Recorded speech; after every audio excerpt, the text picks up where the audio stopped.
ನಮಸ್ಕಾರ ರೀ ಎಲ್ಲ ದೊಡ್ಡ ಮಂದಿಗೆ. ನಾವು ಡೈಲಿ ಹೇಳೋ ಹೊತ್ತಿಗೆ ಎದ್ದ ಕಾಟ ನಮ್ಮ ಬೆಕ್ಕಿನ ಜೊತೆ ಸ್ವಲ್ಪ ಹೊತ್ತು ಆಟ ಆಡಿ ಹೊರಗೆ ಬಂದು ನೋಡ್ತೀನಿ ಮಳಿನೂ ಮಳಿ. ಈ ಮಳೆಯಾಗ ಏನು ಮಾಡ್ಬೇಕಂತ ನಂಗಂತೂ ಗೊತ್ತಾಗಲಿಲ್ಲ. ಇಂಥ ಮಳೆಯಾಗ ಏನು ಮಾಡ್ಬೇಕಪ್ಪ ಅಂತೇಳಿ ನಾನು ಅನ್ಕೊಂಡು ಕುಂತಿದ್ದೆ. ಅಷ್ಟರೊಳಗೆ ಬಿಮ್ಸಿ ಫೌಂಡೇಶನ್ ಕಡೆಯಿಂದ permanent property UID number plate ಹಾಕಾಕ ಬಂದಿದ್ರು. ಇವ್ರ ಜೋಡಿ ಸ್ವಲ್ಪ ಹೊತ್ತು ಮಾತಾಡಿ ಅವ್ರನ್ನ ಕರ್ಕೊಂಡೋಗಿ ನಮ್ಮ ಮನೆಗೆ ಪ್ಲೇಟ್ ಬಡಿಸಿದ್ವಿ. ಪ್ಲೇಟ್ ಬಡಿಸಿದ ಮ್ಯಾಗ ಅವ್ರು ನಮಗೊಂದು ಅಮೌಂಟ್ ಇಸ್ಕೊಂಡಿದ್ದು ರೆಸಿಪ್ಟ್ ಹರಿದು ಕೊಟ್ರು. ಲಾಸ್ಟಿಗೆ ಒಂದು ಫೋಟೋನು ತಗೊಂಡ್ರು. ಗೂಗಲ್ ಒಳಗೆ ಹೋಗಿ ಈ QR ಕೋಡಿಗೆ ಸ್ಕ್ಯಾನ್ ಮಾಡಿದ್ರೆ ನಿಮ್ಮ ಮನಿ ಕಂಪ್ಲೇಂಟ್ ಎಲ್ಲ ಇದ್ರೊಳಗೆ ಹೇಳ್ಬೋದು.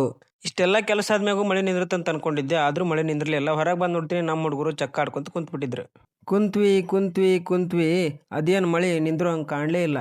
ಮಳೆ ನಿಂದ್ರಲ್ಲ ಅನ್ನೋದು ಕನ್ಫರ್ಮ್ ಆಯ್ತು. ಹಾಗಾಗಿ ಸಾಯಂಕಾಲವರೆಗೂ ಇಲ್ಲೇ ಟೈಮ್ ಸ್ಪೆಂಡ್ ಮಾಡಿ ಮನೆಗೆ ಬಂದ್ವಿ. ಸೊ ಇದಾಗಿತ್ತು ನಮ್ಮ ಇವತ್ತಿನ ಮಿನಿ ವ್ಲಾಗ್.